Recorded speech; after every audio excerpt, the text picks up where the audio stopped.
Setiap pengakuan perlu dalil. Kata Nabi, "Madza haqiqatu ma taqul?" Apa hakikat yang ente ucapkan tadi, bahwa imanmu itu berada pada level yang mantap? Kalau tidak ada dalilnya berarti apa dalilnya? Lihat hadirin jawaban beliau. Haris radhiyallahu anhu menjawab, "Adhabtu nahari ya Rasulullah, saya berlapar-lapar di siang hari. Wasartu layali, dan di malam hari saya tidak tidur, begadang dengan Allah. Wa ka'anni anzur ila arsyir rahmani barisah, seakan-akan saya melihat arsy-Nya Allah di depan mata saya. Wa ka'anni ra'aitul jannah wa ahluha yatazarun, seakan-akan saya melihat surga dan penduduknya saling berziarah. Wa ka'anni ra'aitun nara wa ahlaha yata'awaw, seakan-akan saya melihat neraka dan penduduknya saling berteriak-teriak mencaci maki satu dengan yang lain. Jadi semua yang dijawab oleh Haris radhiyallahu anhu perkara yang gaib, tapi seperti nampak di depan matanya. Saya tanya, di globe dunia, di dunia ini ada nggak negara yang namanya negara Paman Syam? Ada nggak? Ada nggak di dunia ini negara yang namanya USA? Ada nggak? Ada. Sudah pernah ke sana? Sudah pernah lihat di sana? Belum. Baru kenapa bisa bilang ada? Dalilnya apa? Tuhan tidak pernah ke sana, Tuhan tidak pernah melihat Amerika. Kok bisa-bisanya bilang Amerika itu ada? Kalau saya bilang Amerika itu tidak ada, kira-kira bagaimana? Setuju apa tidak? Tidak. Kenapa tidak setuju? Kenapa tetap bertahan pada pendapat bahwa Amerika itu ada? Jawabannya apa? Kami sering diskusikan tentang Amerika.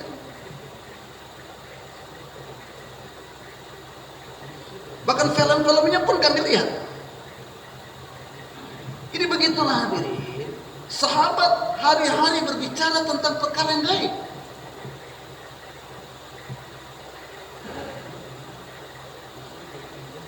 Sehingga di antara sahabat ada yang mengatakan, sepertinya kami mendengar tulisan malaikat rakib dan atid.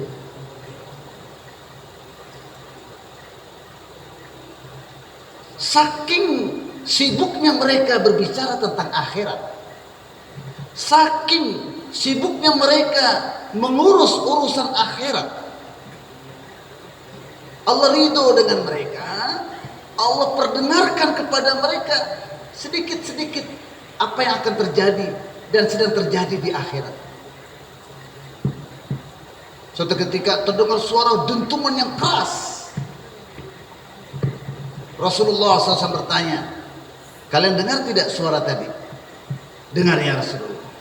Kata Rasul, "Itulah batu api neraka yang diceburkan di dalamnya. Setelah 40 tahun baru sampai di dasar." Itu bonus dari Allah. Karena mereka suka berbicara tentang akhirat.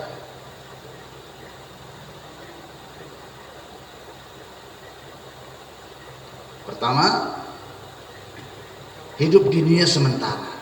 Yang kedua, siapapun yang hidup akan mati. Siapapun yang hidup akan mati.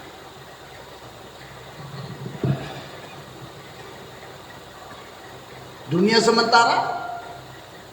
Kamu yang datang di dunia yang sementara ini cuma dua. Kalau panjang umurmu, dunia hancur, kamu juga ikut hancur. Tapi kalau tidak panjang umurmu, sebelum dunia hancur, kau yang hancur.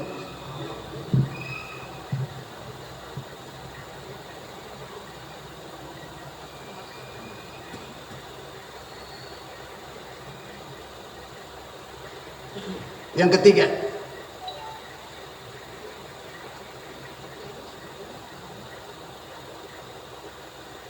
Siapapun yang sudah tinggalkan dunia menuju akhirat, nggak bisa kembali ke dunia.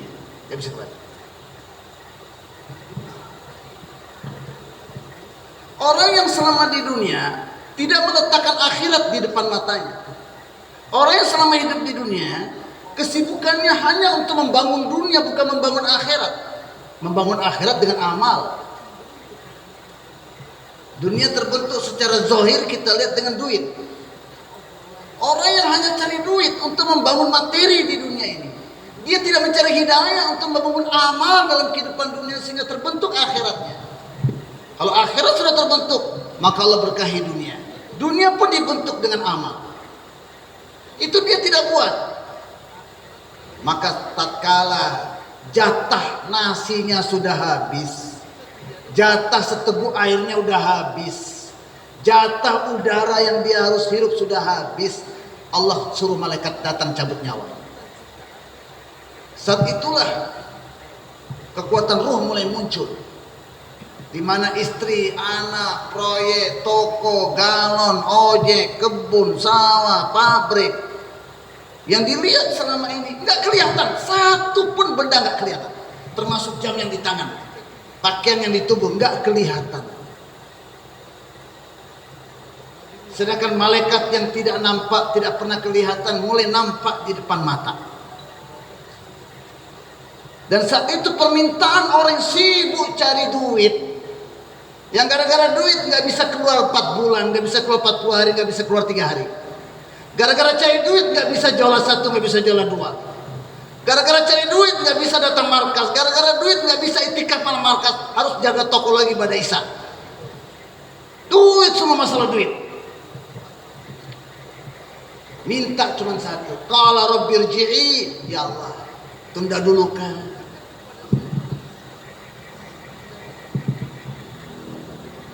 La'alli, siapa tahu, moga-moga a'malu salihah, waktu yang diberikan sebentar, saya jos cari hidayah supaya amalan saya betul, ibadah saya betul, bacaan Quran saya betul, kehidupan 24 jam saya betul, bisnis saya betul, muamalah muasyarah akhlak saya betul. Ya Allah, kasih tunda dong, biar saya cari amal, perbaiki amal, tingkatkan kualitas amal, biar ikhlas dalam beramal. Amalan saya banyak riyaknya, banyak sum'ahnya, masih ada kibar dalam hati, masih ada dengki dalam hati, masih ada kebencian dalam hati, masih ada cinta dunia dalam hati.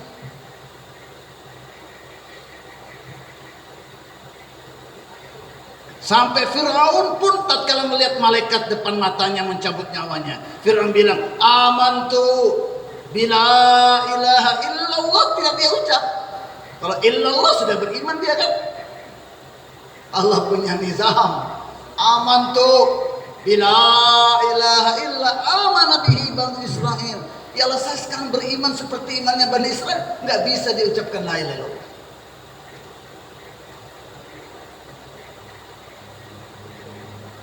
Maka mereka ambil pasir, kasih penuh di mulutnya. Rasain lo. Baru sekarang, setelah kau lihat yang gaib. Beriman kepada yang gaib, waktu dinampakkan depan mata, iman tidak lagi bisa diperhitungkan.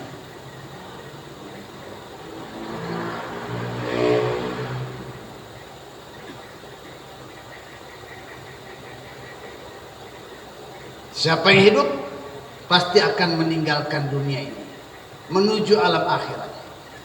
Dunia sementara, yang kedua yang hidup pasti mati.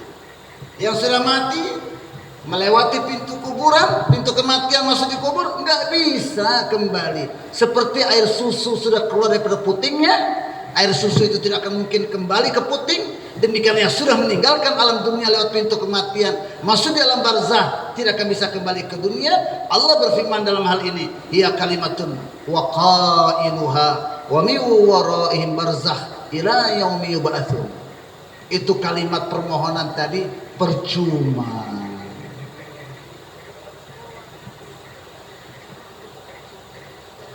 Kamu sudah masuk ke alam akhirat melalui pintu kematian. Terminal yang pertama menanti kamu, terminal namanya terminal barzakh. Dan dari situ kamu masuk ke terminal yang namanya mahsyar.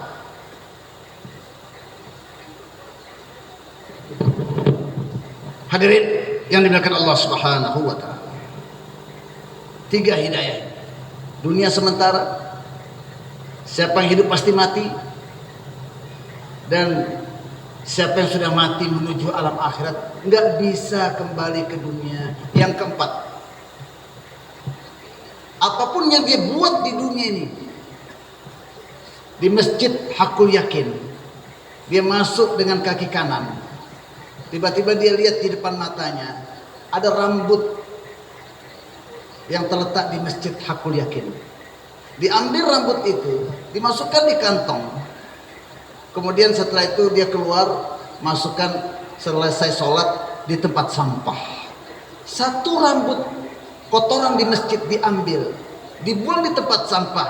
Dia lihat itu di akhirat, pahala yang Allah berikan dengan satu kebaikan. Mayyamal mithqala dzarratin khairan yarah.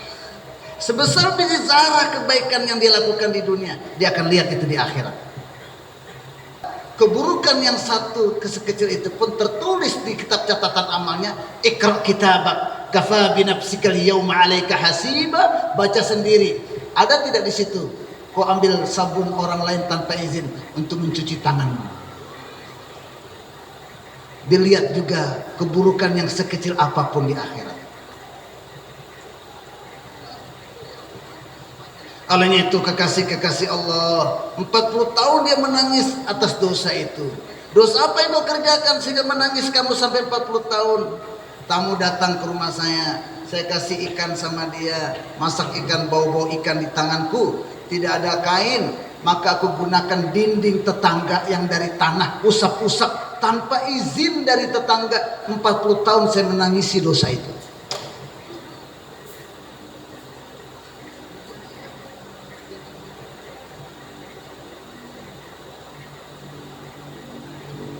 Sekecil apapun kebaikan yang kita buat di dunia, kita akan lihat. Seburuk apapun, sekecil apapun dosa yang kita lakukan di dunia, kita akan lihat semuanya itu.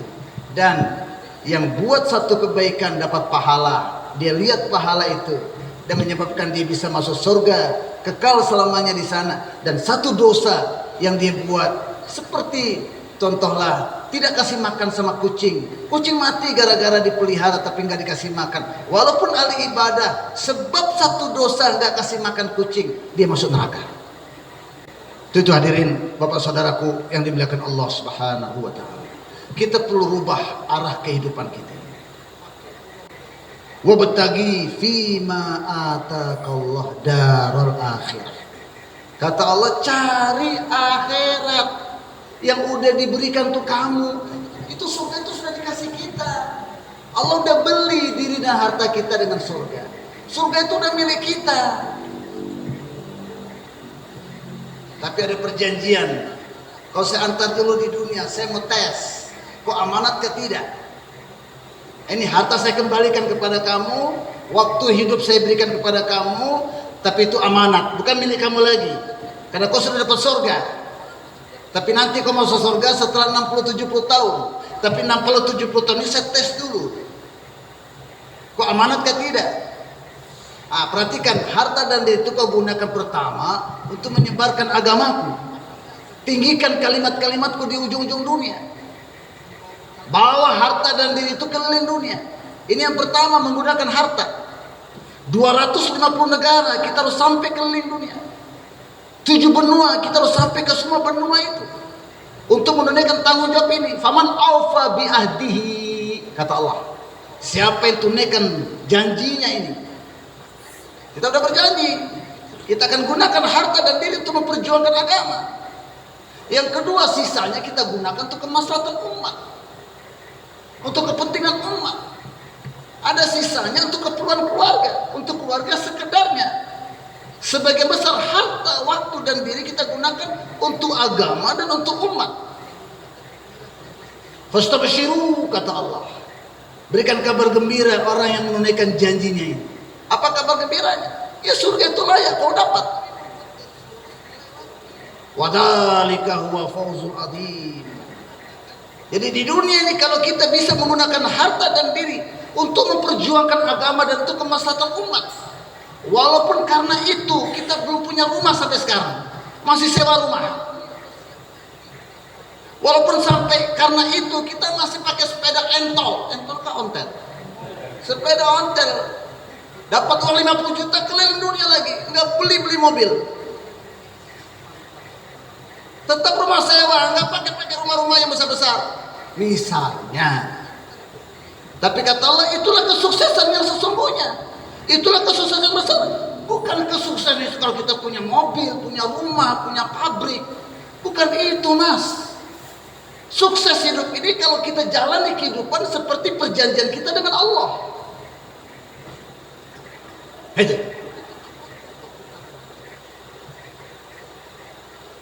Itu hadirin yang dimuliakan Allah Subhanahu wa taala. Kerja yang pertama, kerja yang sebenarnya kerja agama.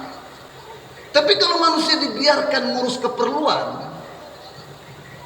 maka lambat laun dia akan seperti binatang. Kehidupannya pun akan seperti binatang. Padahal manusia diciptakan tidak salah dengan binatang. Dari segi fisik pun ahsanut taqwim, dan dari segi maksud asraful makhluqat, makhluk yang paling mulia. Nah, supaya tercapai maksud cita-cita manusia yang diciptakan, tidak seperti binatang. Bahkan kalau dibiarkan manusia tanpa pembimbing, bahkan dia lebih teruk dari binatang, yaitu jadi setan. Jasadnya manusia, pikirannya setan. Jasadnya manusia, hatinya hati iblis. Supaya manusia tidak jadi binatang dan tidak jadi iblis, tapi manusia terus dengan keimanan dan amal solehnya menjadi khalifah Allah, menebarkan keadilan di dunia ini. Ibadahnya kuat kepada Allah, ingat Allah dimanapun dia berada, tahu betul apa maunya Allah, tahu mana halal mana haram, mana yang hak mana yang batil, mana yang penting mana yang lebih penting. Dan mulutnya basah selalu menyebut-nyebut nama Allah, terkesan hanya dengan Allah, terkesan hanya dengan perintah-perintah Allah. Ada masalah ingat Allah, ada hajat dan kebutuhannya minta hanya kepada Allah, tidak minta kepada makhluk. Ambil dari Allah lewat ibadahnya, setelah dia dapat dia bagi-bagi kepada hamba Allah. Bapak saudara yang dimuliakan Allah Subhanahu wa taala. Untuk itu kita dua-dua kaki kita harus berada di atas jalan agama. Jadikan agama sebagai maksud hidup kita. Jadikan usaha agama sebagai pekerjaan kita. Yang lainnya membantu kerja agama, yang lainnya untuk mendukung kerja agama. Bersedia insyaallah. Kerja agama yang pertama hadirin adalah kerja dakwah. Hari-hari kita dengarkan berjam-jam, hari-hari kita jumpa umat dakwahkan la ilaha illallah, Allah yang kuasa dan Allah tidak ada yang kuasa.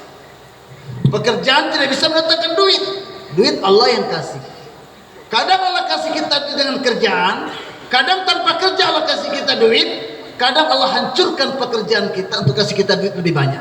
La ilaha illallah. Jangan terkesan dengan pekerjaan, kesan hanya kepada Allah.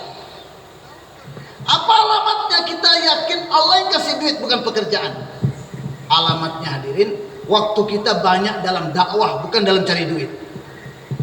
Waktu kita banyak dalam amal bukan dalam cari duit. Dan cari duit pun tuan-tuan yang mulia, modalnya yang halal. Kata Imam Ghazali, dan ini dipakai oleh Kiai Mufassir terus,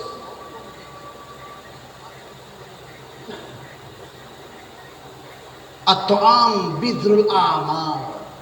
Makanan itu adalah biji amal. Idza dakhala halal kharajal halal, idza dakhala haram kharajal haram. Kalau yang masuk ke dalam diri kamu itu halal, maka kamu akan keluarkan dalam anggota tubuh kamu itu amal-amal yang baik. Tapi kalau yang masuk ke dari kamu itu haram, maka yang keluar pun banyak dosa-dosa. Dan suatu asar dijelaskan, bila masuk dirham yang haram ke rumah, idza dakhala dirham haram fil bait, kharajal haq minal kufa. Akan keluar agama ini atau yang hak ini dari rumah kamu. Kila idza suddatil kufa, tapi kalau ventilasi itu ditutup, bagaimana? Tetap kebenaran ini akan keluar dari rumah. Rumah akan dipenuhi dengan perkara yang batil. Rumah itu akan dipenuhi dengan perkara yang haram. Sulit sholat, sulit tahajud, sulit baca Quran. Tetap agama akan keluar dari rumah itu, dari tempat di mana malaikatul maut masuk. Kira-kira kalau pintu dikunci, ventilasi dikunci, kira-kira malaikatul maut bisa masuk atau tidak? Demikian sebagaimana malaikat maut tetap bisa masuk, demikian kebenaran tetap bisa keluar kalau ada yang haram masuk di rumah kita. Dan dengan haram-haram harta kita, dagangan kita, modal kita, transaksi kita, doa-doa kita nggak akan ada kekuatan lagi. Jadi untuk menguatkan ibadah kita, pertama, penghasilan harus halal. Ini nggak mungkin tanpa musyawarah dengan ulama. Kenapa takut duduk sama ulama? Ustadz, tolong, saya punya penghasilan seperti ini, modal saya begini, cara bisnis saya sebegini, ada nggak yang haram? Begitu dong, jantan. Ya, jangan sudah bangkrut baru jumpa ustadz. Untung miliaran diam-diam, padahal banyak yang kabualan di dalamnya. Banyak tipu menipu di situ. Imam Abu Hanifah beritahu sama pegawainya, ini pakaian ini aibnya di sini, ini aibnya di sini, ini aibnya di sini. Kasih tahu sama pembeli, pergi sholat. Pulang dari masjid, pakaian itu sudah terbeli. Ditanya, kamu jelaskan gak aib-aibnya? Tidak. Astagfirullah. Di mana dia? Mungkin ada sekitar 15 menit yang lalu. Dikejar itu orang. Ketemu dengan orang itu, Imam Abu Hanifah jelaskan, ini pakaian Pak, aibnya di sini, ini aibnya. Dijelaskan. Terserah Bapak sekarang, kalau Bapak tidak setuju, saya kembalikan duitnya. Jadi tidak cukup ibadah. Yakin kita bina pertama. Kita bicara la ilaha illallah, dengarkan la ilaha illallah, renungkan la ilaha tengah malam, zikirkan la ilaha ribuan kali. Tapi kita harus sampaikan juga imaniyat. Amantu billahi. Jadi usaha merubah keyakinan kita dari makhluk kepada Allah. Yang namanya makhluk gak bisa buat apa-apa, yang buat hanya Allah. Air nggak bisa hilangkan haus, yang hilangkan haus Allah. Obat tidak bisa menyembuhkan, dokter tidak bisa menyembuhkan, yang sembuhkan Allah. Proyek tidak bisa kasih duit, proyek tidak bisa mencarikan duit. Allah yang kasih duit, Allah yang carikan duit. Kita nafikan semua makhluk, isbatkan Allah. Makhluk tanpa Allah nggak bisa buat apa-apa. Allah kuasa buat tanpa makhluk. Makhluk bergantung kepada Allah, Allah tidak bergantung dengan makhluk. Wa malaikatihi. Bagaimana yakin kita berubah dari yang nampak kepada yang tidak nampak? Malaikat tidak nampak, yang nampak insinyur yang buat. Malaikat tidak nampak, yang nampak kita aduk semen. Malaikat tidak nampak, yang nampak ibu kita masak nasi goreng. Malaikat tidak nampak, yang nampak kita tanam biji, masukkan pupuk, masukkan air. Tapi yang buat malaikat bukan kita. Malaikat yang ditugaskan Allah mengatur kehidupan kita. Bagaimana kita yakin dengan malaikat? Wa kutubihi, yakin dengan Al-Quran. Jangan yakin dengan YouTube, jangan yakin dengan medsos. Waktu banyak pegang YouTube, nggak banyak waktu pegang Quran. Baca Quran setiap hari 1 juz. Baca Quran dengan tadabbur. Baca Quran seperti Allah sedang berbicara kepada kita. Barang siapa baca waqiah tiap malam, hilang kefakiran. Barang siapa baca Yasin tiap hari, terpenuhi hajatnya. Barang siapa baca Tabarakalladzi, selamat dari azab kubur. Barang siapa baca surat Kahfi, selamat dari fitnah dajjal, fitnah materi.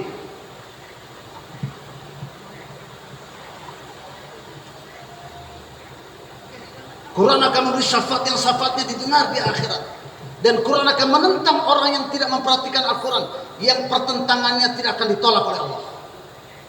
Pegang Quran, peluk sekali-kali Quran, cium Quran. Ya Allah, ya wahai Quran, jadilah kau syafaat untuk aku nanti di akhirat.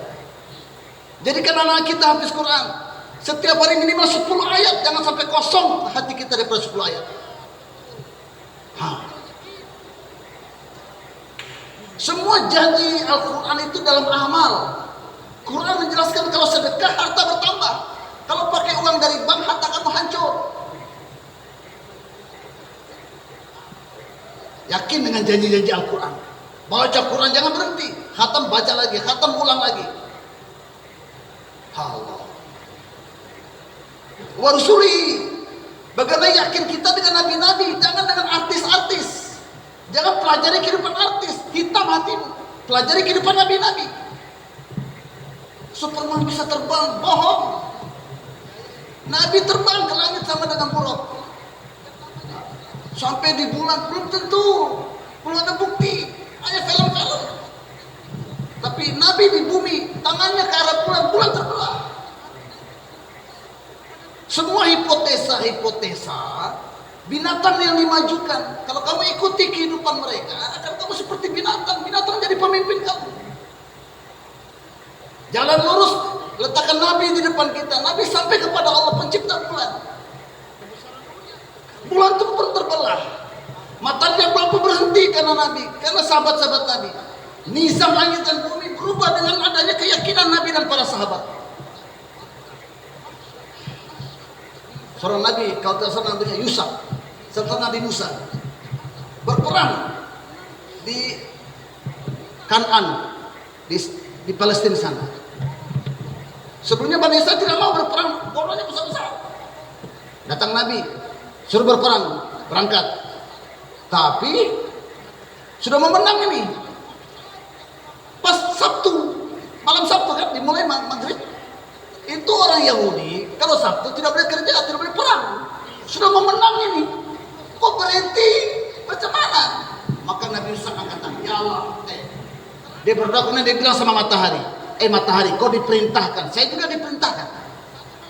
Sekarang kau jangan terbenam dulu, karena ini perang belum selesai. Berhenti itu matahari, Pak.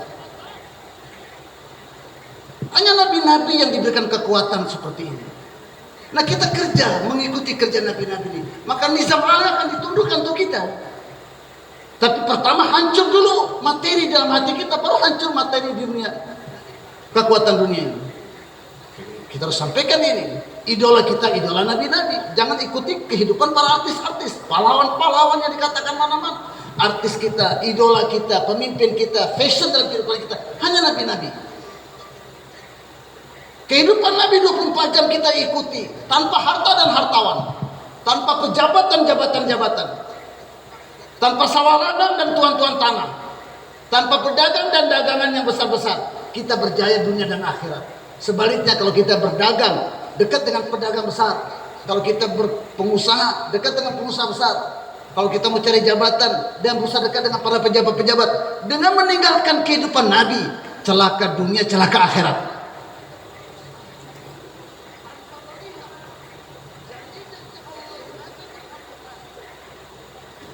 Wal qadr khairihi wa syarrihi min Allah Ta'ala wa ba'si ba'dal maut. Untung rugi di tangan Allah, kaya miskin di tangan Allah, harga barang naik, harga barang turun di tangan Allah. Presiden naik, presiden turun, Allah yang atur. Hujan turun, jadi banjir, tidak jadi banjir, Allah yang atur. Untuk lihat Allah, jangan lihat makhluk.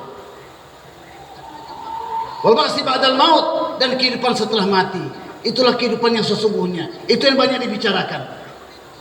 Kalau kita sudah kuatkan iman kita, dan yakin kita berubah dari makhluk kepada Allah, yakin kita berubah dari dunia kepada akhirat, Allah akan masukkan hidayah ke dalam hati kita.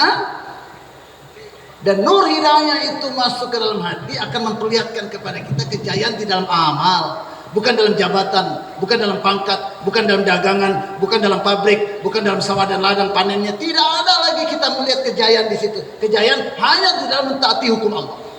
Kalau hidayah masuk, kalau hidayah masuk dan melihat kejayaan dalam amal, maka kita akan rubah arah kehidupan. Bukan cari dunia tapi cari akhirat, bukan cari duit tapi cari hidayah.